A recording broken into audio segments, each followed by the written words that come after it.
আবরণ boys school. কি ঘটনা ঘটতে হয় এখানে? আজ 9:30টার দিকে একটা ইনফরমেশন আছে সাবরুম বয়েজ স্কুলের বিভিন্ন হেডমাস্টার থেকে ল্যাবের রুম, তারপর শিক্ষকের রুমগুলি দরজাগুলি খোলা, তালা ভাঙা ছিল। তো এই ইনফরমেশন এসে আমরা দেখি বেশ কয়েকটি রুমের তালা ভাঙা, প্লাস কয়েকটা আলমিরা এবং কয়েকগুলি লকারও ভাঙা আছে। এখন পর্যন্ত কি চুরি গেছে তার কি কোনো সঠিক সিদ্ধান্তে আসা গেছে স্যার? এখন পর্যন্ত তেমন কিছুই পাওয়া যায়নি। কিছু স্টাইফেনের কিছু 5 থেকে 5,500 টাকার মতো জানা যাচ্ছে যে চুরি হয়েছে, বাকি আর কিছু জানা যায়নি। তারপরেও ভেরিফিকেশন করছে না।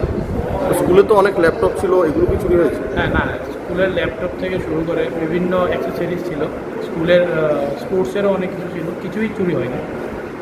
কি মনে হয় স্যার প্রাথমিকভাবে?